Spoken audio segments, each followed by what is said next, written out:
बिस्मिल्लाहिर्रहमानिर्रहीम। जवाब दो के साथ मैं हूं फ़रूख वड़ाइच।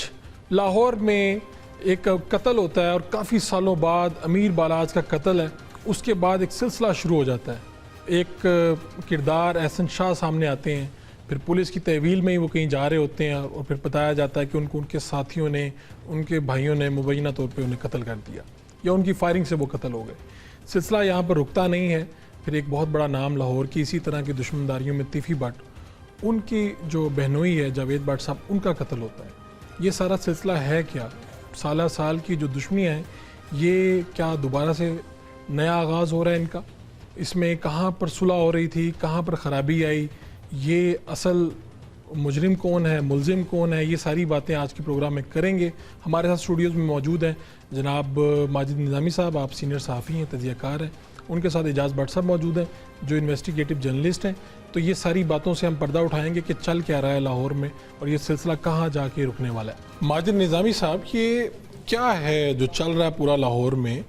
इसकी तारीख तो आपने लिखी भी, बताई भी, लेकिन ये गैंग वार क्या दोबारा लग रहा है कि वही चीज़ें सर उठा रही हैं दोबारा? क्या मंजरनामा देख रहे हैं? बहुत शुक्रिया। मुझे ये लगता है कि ये कुछ वर्ड्स बड़े इस्तेमाल होना शुरू हो गए हैं, जिसमें शूटर्स हैं, गैंग वॉर है, इश्तिहारी मुलजिमान हैं। उसकी वजह यह है कि ये मामला काफ़ी अरसे से इस शहर में मौजूद है और हमेशा माफिया के अंदर पुलिस के कुछ लोग भी इन्वॉल्व होते हैं, कुछ वकील भी इन्वॉल्व होते हैं जो उन मुकदमात को मैनेज करते हैं। फिर इसी तरह लोकल लेवल के ग्राउंड गैंगस्टर्स भी होते हैं और वो लोग के जो डिसीजंस लेते हैं, वो ख़ुद तो बंदूक नहीं चलाते लेकिन वो डिसीजंस लेते हैं, तो वो भी इन्वॉल्व होते हैं। तो लाहौर की ये केस स्टडीज़ जो हैं, इसके अंदर ये सारे एलिमेंट्स मौजूद हैं।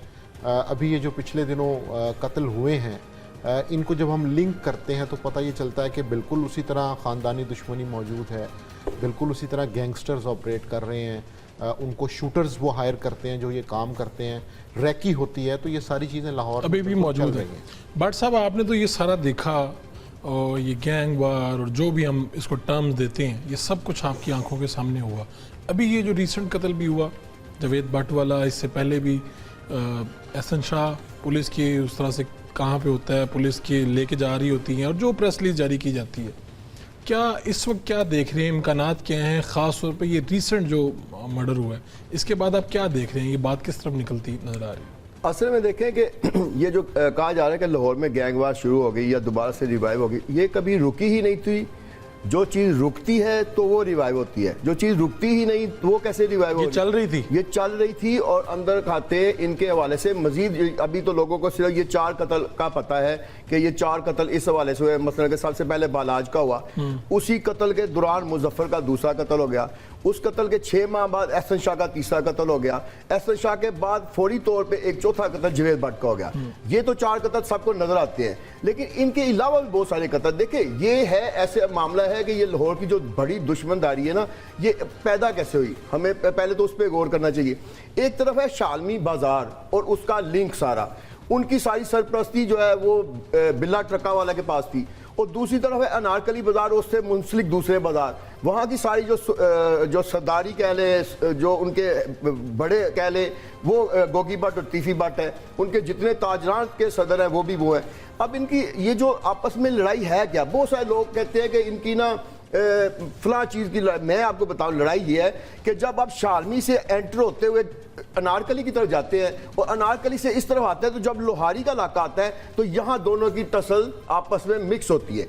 तो यहाँ बहुत सारी इमारतें ऐसी हैं जो कम से कम 1 अरब से 2-2 अरब रुपए की हैं, करोड़ों में नहीं है, अरबों में एक इमारत। और जो शालमी के टावर्स हैं वो भी कई अरब के हैं। अब होता है ये कि वहाँ के जो मुकामी ताजर और डीलर है ना, वो कहते हैं कि जी हमें मिसाल के तौर पे हम कहते हैं कि गोगी भट्ट पार्टी ने ना हमें 50 करोड़ रुपए का वो बयाना देने की ऑफर कराई है, तो वो दूसरी पार्टी को कहते हैं तो ये तो सस्ता लेके जा रहे हैं, वो कहते हैं हमारी तरफ से आप 60 करोड़ की ऑफर कर लें। असल में मसला जो है वो कब्जा ग्रुप के नीचे तक जो सरायत कर जाता है।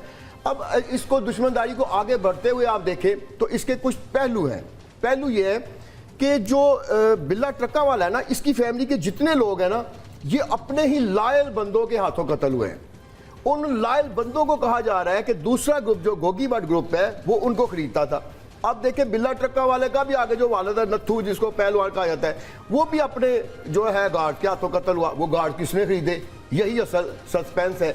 उसके बाद बिल्ला ट्रक्का वाला ने हनीफा बाबा, शफीका बाबा को अपना मुलाजम रखा। उन दोनों को मुखालिफ किसने बनाया, ये भी इसी कहा यह जाता है कि टीपू और उसके ऊपर सेम एक केस था, बिल्ले ने अपने बेटे को छुड़ा लिया और हनीफा बाबा को छुड़ा लिया। ये इतना सादा केस नहीं था। उनको जब वो जेल में पहुंचे, वहां दूसरे ग्रुप ने अपने मुलजमों से कहा कि उनको मिले। अब मैं पिछले दिनों जेल के अंदर से भी होके आया हूं। अब जेल में देखें ना, यूटिलिटी स्टोर मौजूद है, वहां आप 1 लाख रुपए के टोकन ले लें और एक बड़ा जैसे जो इनमें से कोई ग्रुप का कोई बंदा जाता है तो उसके इर्द गिर्द कत्ल के शूटर, अगवा तवान के, लड़कियों के साथ ज्यादती करने वाले, मोटरसाइकिल चोरी करने वाले, गाड़ियां चोरी करने वाले एक ही वक्त में आगे इकट्ठे हो जाते हैं। कहते हैं सर जी सानू भी कुछ खवाओ पियाओ, साढ़े लिए हुक्म है दसो। वो क्या करते हैं कि हफ्ते 2 हफ्ते में उनको खिलाते पिलाते हैं, 1-2 महीने। कहते हैं यार ताड़े जो जान कौन लग गया, वो बताते हैं कि ये वाले की ना अगले महीने जमानत है। वो कहते हैं यार साढ़े छोटा या काम है, तुम्हें यह हमें ये यहाँ प्रोवाइड कर देते हैं। वो लेते हो, कहता है मेरी बीवी का पीछे ये मसला है, मेरे बच्चे के फीस जमा होनी है, कहते हैं वो भी जमा करा देते हैं। जब फीस जमा होगी, सब कुछ हो गया, अब वो शूटर जब बाहर निकलता है कहता है 200 साल मेरे लिए की हुक्म है। वो फिर अंदर से बताते हैं कि फलां जगह पे तुमने जाना है तो एक छट्टा लगाना है। अब इनमें ये टर्म्स हैं। छट्टा, एक छट्टा होता है, ये होता है कि आपने जाके, मैं तो बकायदा ऐसे मुल्जों से मिला भी हूं ना, तो वो कहते हैं कि हमें 10,000 रुपया दिया जाता है, 10,000 दोनों को अभी रेट बढ़ गया, 50,000 रुपये चला गया। तो वो कहते हैं कि वो जाके गेट पे छट्टा लगाते हैं, तो उसको फिर फोन किया जाता है मुतलका ताजर को या मुखालिफ को कि आज तुम्हारे गेट पे छट्टा लगा, 1 हफ्ते बाद तुम्हारी गाड़ी पे छट्टा लगना है, तो तुम हमारी डिमांड मानते हो कि नहीं। अगर वो कहेगा मेरा जी DIG वाकफ, मेरा SP वाकफ, तो फलां, तो मैं तो नहीं किसी से डरता, तो फिर अगली दफा उसके बगैर बैठे उसकी गाड़ी पे भी छट्टा लगेगा। तो इस तरह से फिर पैसे हासिल किए जाते हैं। पैसे हासिल किए जाते हैं। ठीक है, मैंने आपसे तफसील जिस तरह से आपने बताई है ना, शायद ही कोई बता सकता है, क्योंकि आपका बड़ा गहरा ताल्लुक है मुल्जिमान से भी, पुलिस से भी। नहीं, मेरा तल्लक नहीं है, मैंने इनको सारी बड़ी करीब से क्योंकि मैंने जंग में 12-13 साल इन पे रिसर्च करके फीचर लिखे, इनके इंटरव्यू बाहर रास्त करके किए, मौजूद है। बिल्कुल माजिद निज़ामी साहब, ये जो सारा मामला है, ये क्या रुख इख्तियार कर सकता है सियासी तौर पे इसको देखा जाए? जैसा आखिरी मरतबा जब हमारी नशिस्त हुई तो आपने बताया था कि एक तरफ तो ये है कि अब ये जो बालाज वाली फैमिली थी, मुस्लिम लीग नून की तरफ आ चुकी थी, वापस आ चुकी थी, और फिर मेरे ख्याल में बाद में हमजा शहबाज भी गए दुआ करने, ख्वाजा साद रफ़ीक भी गए, और दूसरी तरफ इसी लाहौर का वो मशहूर तरीन हल्का जनाब जहाँ से ओन चौधरी जीते, ये उनकी सपोर्ट कर रहे थे दूसरे। तो क्या देखते हैं इसे कोई सियासी रंग भी है? और अभी जो FIR में भी नामजद हुए हैं वो भी एक सियासतदान है, उनके भाई हैं, इसरार भट्ट के भाई हैं। किस तरह से इसको देखते हैं, और लाहौर का और उसको ऊपर से ओवरव्यू क्या है आपका? बिल्कुल, ये इंटरेस्टिंग इसलिए होता है कि जैसे हम बात कर रहे थे कि इसमें हर मकतबा फ़िक्र से कुछ ना कुछ लोग इन्वॉल्व होते हैं। अब इस्तेहकाम पाकिस्तान पार्टी के ओन चौधरी साहब हैं, उनके लिए गोगी भट्ट वगैरह ने, तीफ़ी भट्ट वगैरह ने जलसे भी अरेंज करवाए, उनकी प्रॉपर सपोर्ट की, नज़र आए हमें वो। बिल्कुल इसी तरह जो ट्रक्का वाला ग्रुप है, उन्होंने पहले वो तहरीक इंसाफ में थे, वहाँ से छोड़ के वो मुस्लिम लीग नून में आ गए। जब ट्रक्का वाला का मर्डर हुआ तो उस वक्त अता तारड़ जो हैं वो जना हॉस्पिटल भी गए थे। तो पॉलिटिकल लिंकेजेस होते हैं, इससे हम इनकार नहीं कर सकते, उनको पॉलिटिकल सपोर्ट भी मिल रही है। और इसी वजह से हमने देखा कि लाहौर के अंदर कुछ ऐसे ट्रांसफ़र्स भी हुए कि जिनको लिंक किया गया कि जी ये मुकदमे के अंदर से ज़ोर कम करने के लिए इस तरह की बातें की गई हैं। जब हम बात करते हैं माफियाज़ की या गैंग्स की, ख़ानदानी दुश्मनियों की, तो जिस तरह आपने कैसर भट्ट साहब का नाम लिया, तो ये वो ग्रुप है कि जो पहले पॉलिटिक्स में था, पीपल्स पार्टी में रहा, फिर वहाँ से इनकी सुलह हो गई अपने कज़न्स के साथ, ये नून लीग में आ गए, तहरीक इंसाफ में भी रहे, अब आजकल इनका कोई सियासी ताल्लुक़ नहीं है, लेकिन ये ट्रक्का वाला ग्रुप के साथ बिल्कुल मौजूद हैं।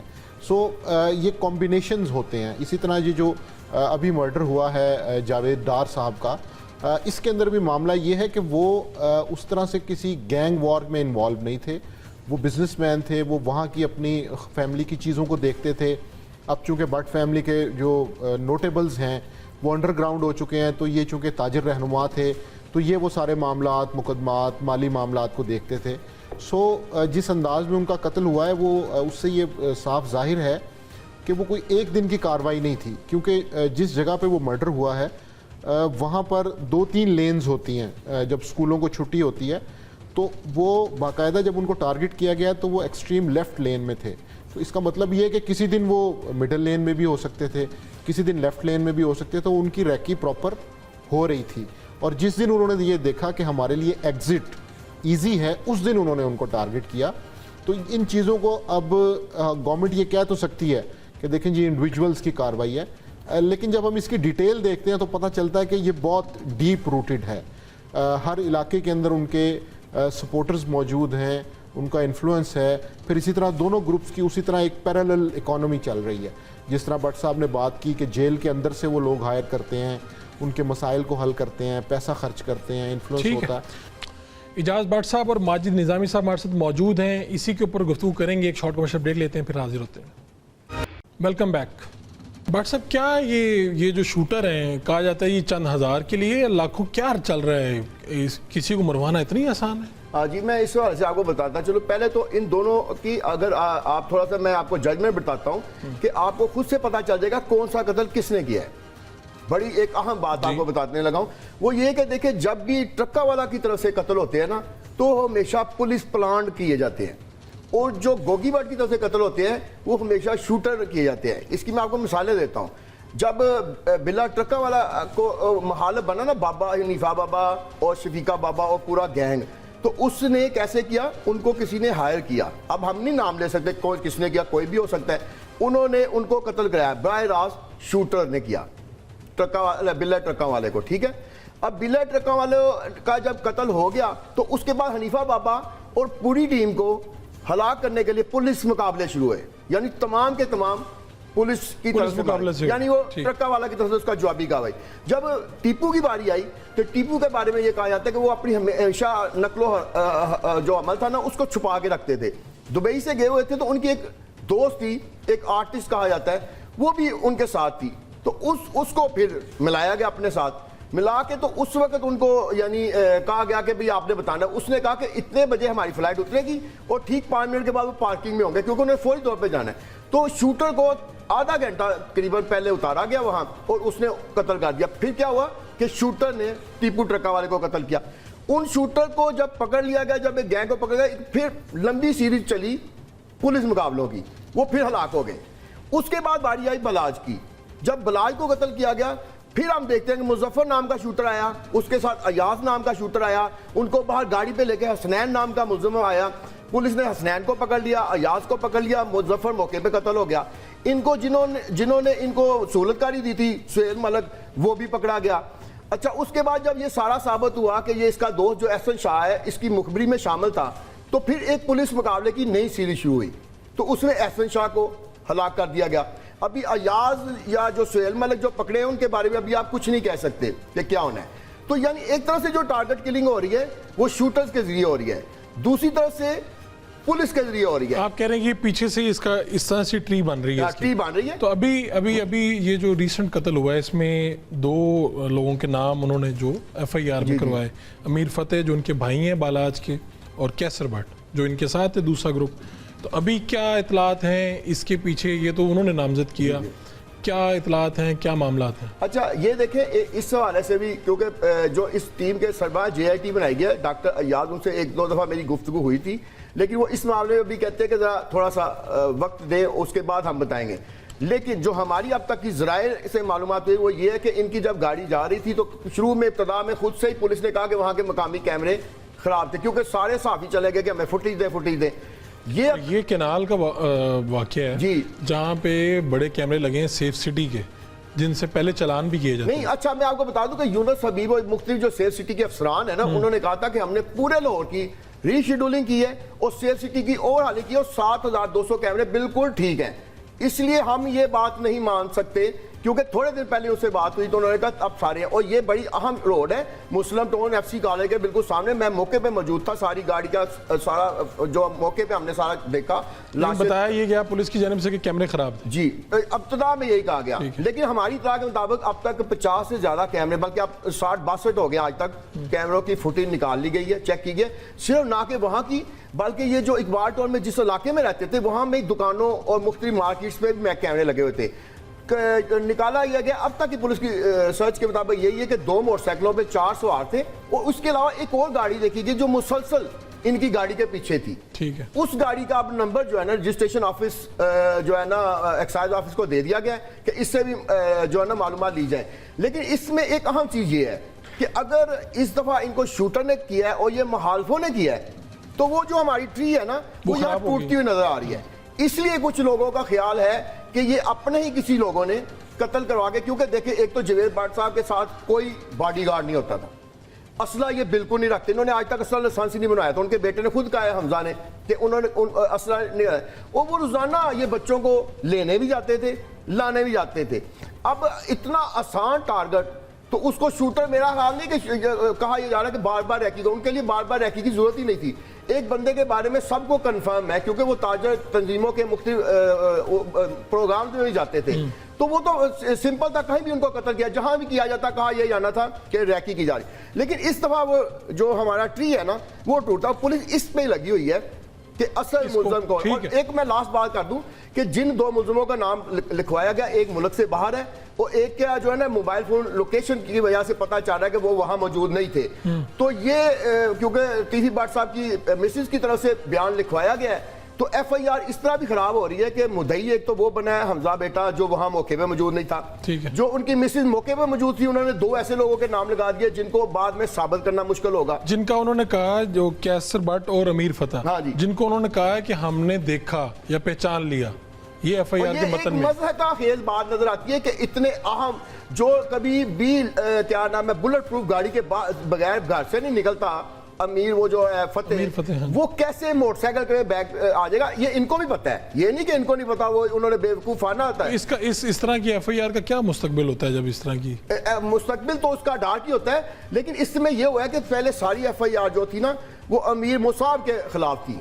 अब उन्होंने कहा कि ये भाई क्लियर जा रहा है, इसको भी एक बड़े केस में इन्वॉल्व कर लिया जाए, बाद में देखी जाएगी, क्योंकि अदालत में पेशी भी होनी होती है ना, तो अगर किसी पेशी में आया तो वहां हम टारगेट बना सकते हैं। असल मकसद ये होता है। असल मकसद ये है। ठीक है निज़ामी साहब, इसका मुस्तकबिल इस तरह से देखते हैं आपके, क्या मजीद अल्लाह ना करे कि लाहौर में कुछ ऐसा होने जा रहा है? ये अगर समझा जाए कि ये मामला यहाँ पर रुक जाएगा तो मुझे ऐसा नहीं लगता, क्योंकि पिछली दफ़ा भी जब बालाश टीपू का कत्ल हुआ था तो उस वक्त कुछ लोगों ने ये कयास आराई की थी कि देखें उनके जो दूसरे भाई हैं वो फॉरेन क्वालिफाइड हैं, एजुकेटेड हैं, तो हो सकता है कि वो इस सारी चीज़ को छोड़ दें और दुश्मनी को आगे लेके नहीं चल पाएंगे। बहुत बड़ा सेटबैक है। लेकिन जिस तरह से ये 2-3 हैपनिंग्स हुई हैं उससे ये पता चलता है कि उन्होंने जो मेन लीड कैरेक्टर्स थे उनको हिट किया है, तो उससे ये लगता है कि ये मामला शायद उतना सीधा नहीं है कि जिसमें हम सिर्फ इंटरव्यूज़ देखेंगे या कुछ मीडिया टॉक्स के बाद ये मामला ख़त्म हो जाएगा।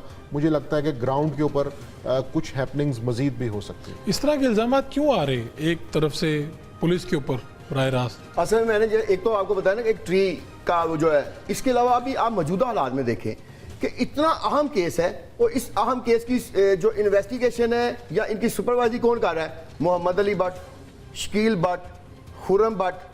अब इसी वजह से जब पुलिस पे इतने इल्जाम आए हैं तो कहा जा रहा है कि शकील भट्ट को और दूसरे इस तरह के लोगों को इन केसेस से हटा के मुअत्तल किया गया। तो पुलिस की इन्वॉल्वमेंट तो है, नजर भी आती है और कुछ खुफिया भी है, तो उस इन्वॉल्वमेंट की वजह से यानी वाकया। और अब देखें कि एक शकील भट्ट जो एक सब इंस्पेक्टर है, तो एक सब इंस्पेक्टर ने पूरी लाहौर पुलिस का फैसला, 30,000 पुलिस है, सीसीपीओ बैठा है, डीआईजी बैठा है, एसएसपी बैठे हैं, उस सारों को छोड़ के एक सब इंस्पेक्टर के फैसले पे ये सारा कुछ हो रहा है। मैं आपको मिसाल देता हूं, जब एहसन शाह को वहां से लाया गया, वो मामूली केस था जिसकी कहा गया रिकवरी करनी है, किसने की जी? सब इंस्पेक्टर शकील साहब गए हैं वहां से उसको लाने के लिए। शाहबाग उसको कौन लेके गया? सब इंस्पेक्टर शकील साहब लगे हैं। कॉल में नाम भी किसी का है और ना आया, और बाद में हलाकत के बाद उन्होंने ही सारा ये बताया है कि वहां जी इनके साथी आए, उन्होंने कहा एफआईआर का मुद्दई कौन बना है? शकील भट्ट। अच्छा, हर मामले एक सब इंस्पेक्टर पे आपने छोड़ दिया और यहाँ सीसीपीओ बैठे हैं, इतने बड़े बड़े अफसरान बैठे हैं, वो क्यों नहीं ये देखते कि सबसे पहले तो शकील भट्ट को एहसन शाह चाचू कहता था।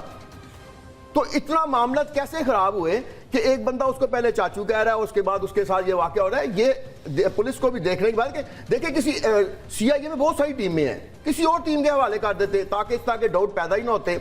और ये डाउट पैदा किए भी क्यों गए हैं? क्योंकि पीछे से इंस्ट्रक्शन जो देने वाले हैं वो कहते हैं जी इसी हमारे बंदे से ये काम करवाना है, किसी और से नहीं करवाना।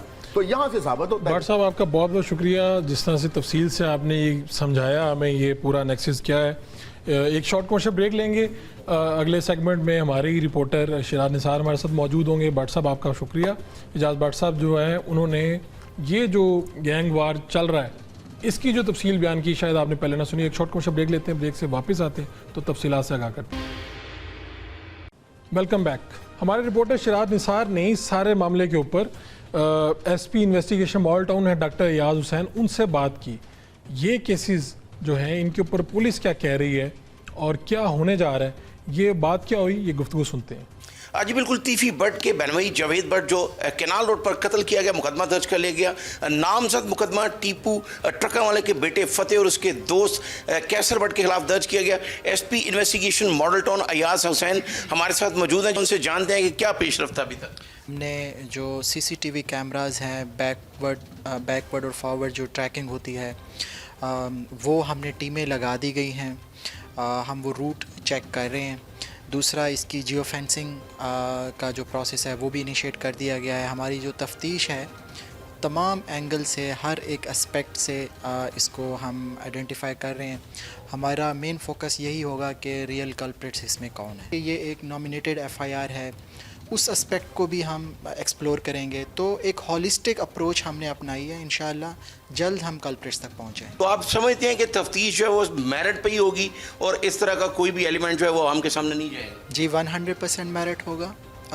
मैंने जैसे आपको पहले बताया, हमारा मेन फोकस उन शूटर पे, उन मर्डरर्स पे होगा जिन्होंने ये शूट किया है। फिर आगे बात चल पाएगी। हम पूरे सबूत इकट्ठे कर रहे हैं और इंशाल्लाह इसको डिटेक्ट करेंगे। SP investigation model town Ayaz Hussain हमारे साथ मौजूद और उनका ये कहना है कि सबसे अहम जो बात है इस केस में कि तफ्तीश मेरिट पर की जाएगी और अगर किसी के खिलाफ कोई गलत मुकदमा भी दर्ज किया गया तो ऐसा नहीं होगा। जो असल शूटर हैं, जो असल कातिल हैं, उनको सामने लाया जाएगा। लाहौर में दुश्मनियों का आगाज़ फिर से हो रहा है, गैंग वार, और ये मुख्तलिफ टर्म्स हैं जो मैं दोहराना भी नहीं चाहता। क्या लाहौर में कभी ये सिलसिला रुका भी था? क्या ये दोबारा से शुरू हो रहा है? ये सारे सवालात हैं। इस सेगमेंट में हमें हमारे सीनियर क्राइम रिपोर्टर हैं शिराज निसार, उन्होंने भी ज्वाइन किया। माजिद निज़ामी साहब स्टूडियो में मौजूद हैं। शिराज साहब, ये जो सिलसिला है, अभी ये नामजदगी भी हुई, जावेद भट्ट कत्ल भी हुआ, आपके पास क्या इतलात हैं, क्या खबरें हैं आपके पास? जी बिल्कुल, ये सिलसिला जो है ये तो चल रहा है, 32 साल से चल रहा है। और जावेद भट्ट जो मर्डर हुआ है वो भी बिल्कुल टारगेट किया गया है और शूटर अभी तक नहीं पकड़े गए हैं। जो जीआईटी बनाई गई है उसमें 5 टीमें हैं। SP investigation model town Ayaz Hussain को उसका सरप्रस्त बनाया गया, उनसे हमारी बात भी हुई थी। उनका ये कहना है कि जो मुद्दई हैं वो हमारे साथ कोई कॉपरेट नहीं कर रहे हैं। 3 बार पुलिस टीम गई है तो तफ्तीश के लिए उनसे उनका बयान जो है बहुत ज़रूरी है। और जिस तरह एक फुटेज पहले से पुलिस के पास मौजूद है, जब फायरिंग हुई है तो वो समीना जावेद जो उनकी वाइफ है वो मौका पर ज़ख्मी हुई, लेकिन जब उनसे उस वक्त पूछा गया तो उन्होंने कहा कि मुझे नहीं पता कौन है। उसके बाद ये बड़ी अहम बात है फारूक साहब के 3 दरख्वास्तें चेंज की गई। लाहौर में जो सबसे बड़ी कत्लो गारत की वजह वो झूठे मुकदमात हैं। जो पुलिस को पता होता है कि ये मुकदमा सही है या गलत है, लेकिन दर्ज कर लिया जाता है। वो सम टाइम मजबूरी भी होती है पुलिस की, लेकिन तफ्तीश में उसको फिर देखना चाहिए कि तफ्तीश जब तक मेरिट पे ना होगी। अगर आप पूरी दुनिया की क्रिमिनोलॉजी देख लें तो क्राइम को कंट्रोल करने का जो उनके पास वाहिद तरीका है कि जो जराइम पेश है उनको तफ्तीश के ज़रिए वो सज़ा दिलवाते हैं। यहाँ पर ऐसी प्रैक्टिस नहीं है। अगर पुलिस लिख भी देती है तो अदालत जाके वो मुकर जाते हैं या ऐसे एविडेंस इकट्ठे नहीं किए जाते। जिस तरह तीफी भट्ट और टीपू के जो मामू हैं उन दोनों ने अपने वीडियो बयान दे चुके हैं कि हमारी जो दुश्मनी है उसके जिम्मेदारी पुलिस अफसरान हैं, और उन्होंने नाम लेके कहा है कि साबिक जो एसएसपी थे चौधरी शफकात, उसके बारे में सुल्तान महमूद ने भी कहा और तीफी भट्ट ने अपना बयान भी दिया। ठीक है शिराज साहब। माजिद निज़ामी साहब, ये जो मावरा अदालत कत्ल है, पुलिस इसको तो देखती है, शायद सहूलत मिलती है, इसके पीछे कोई शवाहिद नहीं रहते, आपको किसी अदालत में जाके साबित नहीं करना पड़ता और प्रोसिक्यूशन वाले सारे मामला साइड पर। लेकिन इससे सोसाइटी पे तो इम्पैक्ट बहुत ख़तरनाक है। और ये बहुत पहले सालों में ही कहा जाता था बड़ी शद्दोमत से मुकाबले, पुलिस मुकाबले, और अभी ये एहसन वाला मामला हुआ उस पर भी इशारे किए गए। प्रेस रिलीज़, एक बिल्कुल रस्मी सी प्रेस रिलीज़ जिस तरह से हम देखते आए हैं, आप किस तरह से देखते हैं?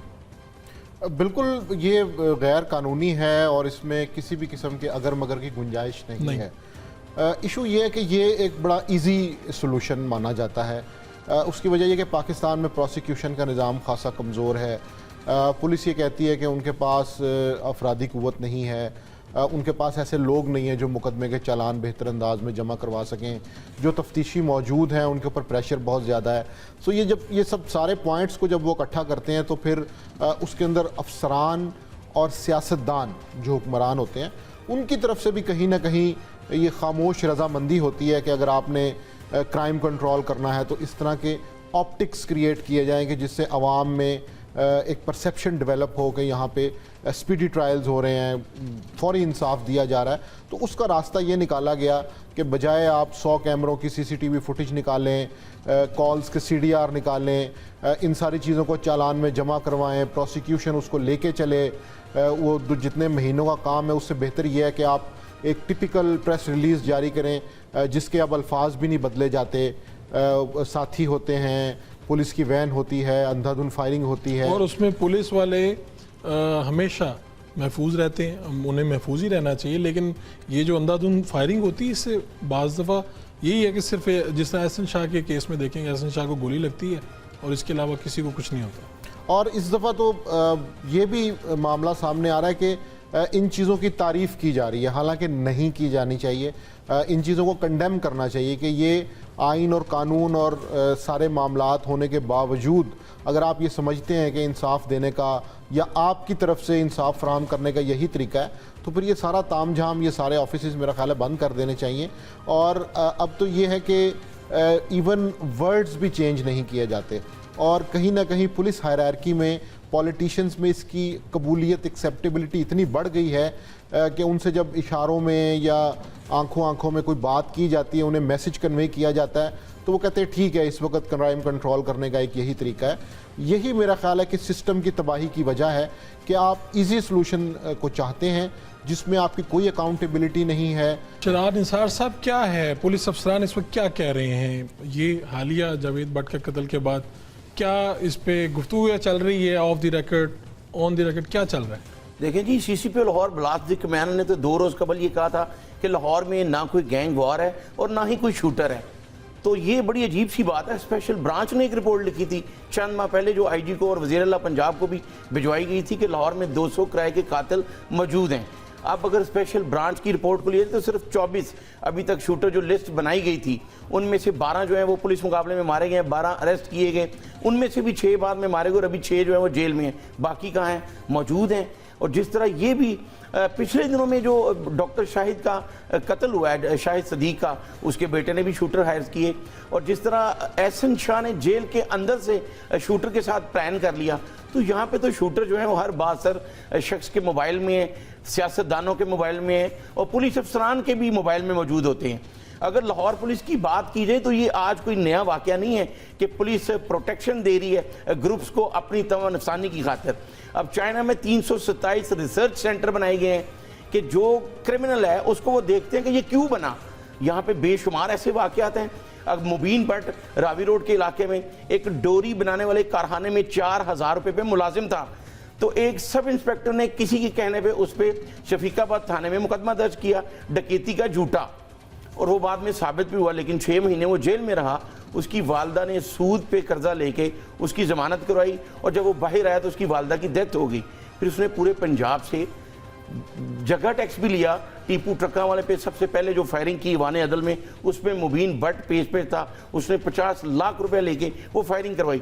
हम किसी क्रिमिनल को जस्टिफाई नहीं करते, लेकिन जिस तरह चाइना में 327 रिसर्च सेंटर हैं वो ये देखते हैं कि ये जुराइम पेशा क्यों बना है।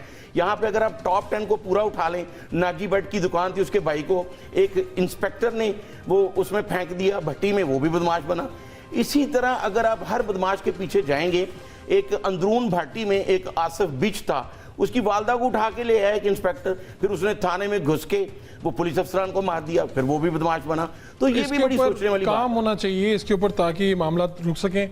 एक शॉर्ट कमर्शियल ब्रेक लेना है, ब्रेक से वापस आएंगे तो हमारे साथ लाइन पे स्टार भट्ट भी होंगे जो इन दूसरे हवाले से भी खुद भी थे, उनकी सुलह भी हुई और अभी जो नाम लिया जा रहा है कैसर भट्ट का, इनके भाई हैं, तो उनका मौका भी ये है कि आए सामने कि ये सारे मामले पे वो क्या कहते हैं। एक शॉर्ट कमर्शियल ब्रेक लेते हैं। Welcome back. ब्रेक से पहले हम गुफ्तगू कर रहे थे यही कि लाहौर में कितनी आसानी से ये शूटर्स और ये मामला दोबारा से शुरू होते नज़र आ रहे हैं। इसरार भाट साहब हमारे साथ मौजूद हैं। इसरार भाट साहब, आप मेरी आवाज़ सुन रहे हैं? जी जी, आवाज आ रही है आपकी। इसरार भाट साहब, क्या कहेंगे? खुद भी आपने ये मामला देखे और कई जाने भी गई आपके ख़ानदान की तरफ से भी, आगे भी। ये क्या दुश्मनदारी दोबारा से सर उठा रही है लाहौर में? क्या हालात हो रहे हैं? जी देखिए, बिल्कुल आपने जो बात की है, मैं अपने घराने में बड़ा होने के नाते हमेशा अमन का पैगाम मैंने दिया है और मेरे पूरे खानदान में आपके सामने हमने 25-30 साल दुश्मनी, जिसको अपने इलाके की तरक्की के लिए, अपने इलाके की फलाह बहबूद के लिए हमने उस दुश्मनी को ख़त्म किया। और इसी तरह हमारी ये भी ख्वाहिश थी कि बलाज, टीपू और तीफी भट्ट दोनों घरानों की भी सुलह हो, और बिल्कुल हम इस सुलह के करीब थे। तो जो एहसन शाह जैसे किरदार ने ये सुलह खराब की और ये दोबारा फिर सिलसिला शुरू हो गया। नहीं, यानी आप कह रहे हैं कि अगर ये बड़ा अफसोसनाक ये मामला ना होता तो आप सुलह करवा चुके होते? जी बिल्कुल, अगर बलाज का नुकसान ना होता तो ये सुलह हो चुकी होती अब तक। उसी बिल्कुल हम करीब थे इस सुलह के, और ये ऐसे लोगों ने कि जिनके मुफादात थे, जिनका कारोबार ही यही था, रोजगार ही यही था, उनको ये बर्दाश्त ना हुआ कि वो घराने इकट्ठे बैठ जाए लाहौर के अंदर। और मैं समझता हूँ कि लाहौर शहर के लिए ये खुशाइंद बात नहीं है। लाहौर के अमन के लिए और लाहौर के कारोबारी हजरात के लिए, ताजरों के लिए, ये सब के लिए यानी परेशानी का बायस बनेगी ये दुश्मनी जो है। तो अभी क्या है, ये जिस तरह उन्होंने नामजद किया कैसर भट्ट साहब को, मीर फतेह साहब, इन अफराद को नामजद भी किया, फिर उसमें लिखवाया गया, जो उसकी लैंग्वेज मैंने देखी कि जी हमने उनको मौके पे पहचान लिया, ये दोनों थे। तो अब आप क्या ये इसके ऊपर क्या कहेंगे आप?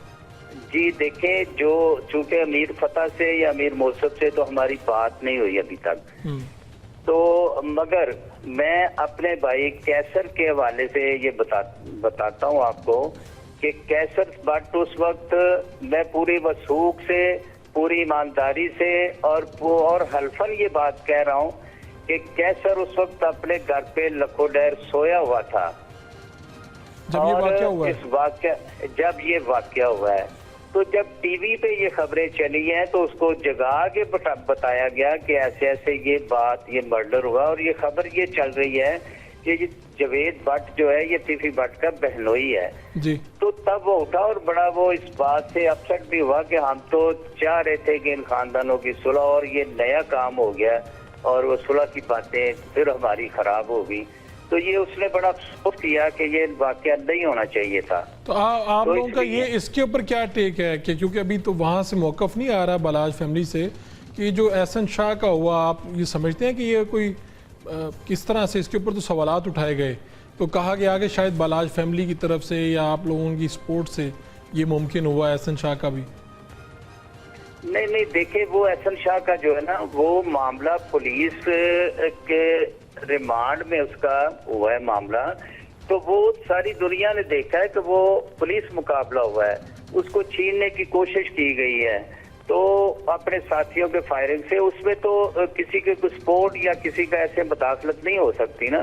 कानून है लाहौर के अंदर, पाकिस्तान के अंदर एजेंसीज हैं, कानून है, अदालतें हैं, तो इसलिए ऐसा नहीं होता कि कोई ला के जेल से तो किसी की सपोर्ट से वो मार दे उसको।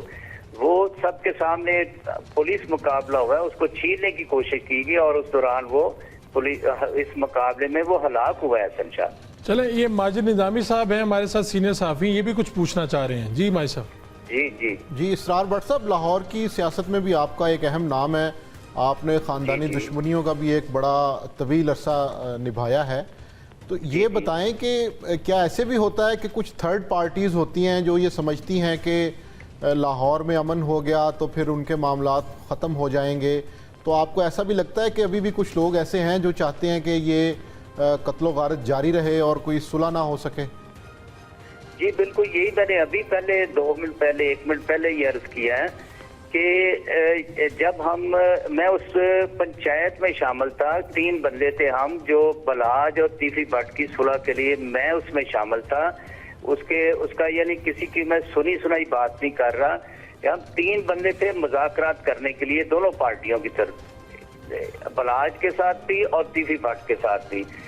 तो ये सुलह बिल्कुल करीब थी। तो इसमें सबसे वो सुलह खराब करने में अहम किरदार जो था वो एहसन शाह ने अदा किया कि तीफी भट्ट साहब को भी ये कहा कि जी तो आपके बच्चों को सुलह करके भी मरवा देगा, आपके घर पे ग्रेनेड मार देगा, आपके घर पे रॉकेट लॉन्च मार देगा, ऐसी बातें करके तीफी भट्ट को उकसाया। मगर मुझे उस बात का ये अफसोस है आज तक कि अगर तीफी भट्ट को किसी ने ऐसी बातें बताई थी तो हम जो मुज़ाकरात करने वाले 3 बंदे थे हमें वो बताना चाहिए था कि बलाज ऐसे ऐसे ये प्लान कर रहा है या ऐसी बातें कर रहा है। हम बलाज से पूछते कि भाई हमारी सुलह की बातों के दौरान ऐसी बातें क्यों हो रही हैं। तो ये सारा मामलात जो हुए हैं ये ऐसे लोगों की वजह से जो जिनके मुफादात हैं कि ये सुलह हो जाएगी, अमन होगा तो हमारे जो नाजायज धंधे हैं वो बंद हो जाएंगे, हमारी दिहाड़ियां लगनी जो है वो बंद हो जाएंगी। ये सुलह ऐसे तो लोगों ने अब क्या इसरार साहब, अब क्या ये जो अभी जावेद भट्ट का कत्ल हुआ इसके बाद ज़ाहिर बात है बात वहाँ पे जितनी धीमी थी उससे बढ़ गई है, दोनों तरफ में एक गुस्सा तो पाया जाता है। तो अब किस तरह से इसको देख रहे हैं आप, क्या कर रहे हैं? क्या कुछ लोग कोशिश कर रहे हैं कि ये तो एक मुखालिफ तो हमेशा ये समझता है कि मेरी मुखालिफ पार्टी ने कुछ किया होगा। जी बिल्कुल, मगर मैं तो अभी भी यही कहूँगा क्योंकि मैंने आपके सामने हमारी जिंदगी, हमारी लाइफ जो है वो किरदार जो है वो आपके सामने है, सियासी समाजी, और हमने अपनी सुलह के अलावा अपने इलाके में बहुत सारी कत्लों की सुलह करवाई है लोगों की। तो अब भी यही पैगाम दूंगा दोनों घरों को कि खुदारा आप ऐसे लोगों की बातों पे ना जाएं जो जाने चली गई, जो दुनिया से चले गए वो वापस नहीं आएंगे, और बदले की आग को आप जितना भड़काएंगे ये जंगल की आग की तरह और बढ़ेगी। तो मैं अब भी अपना किरदार अदा करने के लिए अब भी तैयार हूँ कि अगर दोनों घर इस बात पे आए, एग्री हों, तो हम इस बात पे जहाँ पर बात रुकी थी उसके बाद जो नुकसानात हुए हम अब भी तैयार हैं कि उस बात को आगे लेकर चलें। और लाहौर शहर के लिए खुसूसन मैं समझता हूँ कि ये सुलह बहुत ज़रूरी है कि लाहौर शहर हमारा पंजाब का दिल है और यहाँ पर हमारी मार्केट्स हैं, कारोबार है, ताजर हजरात हैं, और ये दोनों पार्टियां लाहौर के अंदरून में बैठी हैं। तो मैं समझता हूँ कि ये लाहौर के अमन के लिए बहुत ज़रूरी है। आपकी ख्वाहिश तो है, लेकिन आप दोनों तरफ में ये बात मान भी ली जाएगी आपकी? जी देखिए, मैं समझता हूँ कि अभी तो ये वक्त नहीं है, क्योंकि अभी जावेद भट्ट साहब का जो मर्डर हुआ है 2-4 दिन इसको हुए गुजरे, इस मौके पे तो बात नहीं, मगर मैं आपकी तवसत से ये पैगाम दे रहा हूँ कि अगर मेरा पैगाम ये दोनों पार्टियां सुने तो मैं दोनों से दरख्वास्त करूंगा कि अपने अपने रवैयों को तब्दील करें और इस बात को सोचें कि जो दुनिया से चला गया वो वापस नहीं। बेशक हमारे वो प्यारे जब दुनिया से जाते हैं तो बड़ा वो एक तकलीफ से मौका होता है, मगर आने वाली नस्लों को हम बचा सकते हैं। वो हमारे हाथ में होती है बात कि जो चले गए उनको तो हम बर्दाश्त कर लें, मगर आने वाली जो नस्लें उनको बचा लें। ठीक है इसरार भट्ट साहब, बहुत शुक्रिया, आपका पैगाम बड़ा अच्छा लगा और अल्लाह करे कि ऐसे ही हो। लाहौर में ये जो सिलसिला शुरू हुआ ये कहीं ना कहीं अब रुक जाए और जो पंजाब पुलिस है उसका भी ये इम्तिहान है कि उंगलियां जो हैं वो सिर्फ दुश्मनदारों की तरफ नहीं उठ रही, पुलिस के ऊपर भी उठ रही हैं, सिस्टम के ऊपर भी उठ रही हैं कि दिन दिहाड़े कैसे लोगों का कत्ल हो रहा है। और फिर जब अगर कोई नई लोग पकड़े जाते, जब असल मुलजिम कटारे में नहीं आते, तो फिर इल्ज़ाम जो है वो इदारों की तरफ ही जाता है, उंगलियां फिर इदारों और सिस्टम की तरफ ही उठती हैं। अल्लाह करे ये सिलसिला ख़त्म हो। जो आप दोस्त से अपने मेज़बान फ़ारूक वड़ाइच को इजाज़त दीजिए, अल्लाह ने के बाद।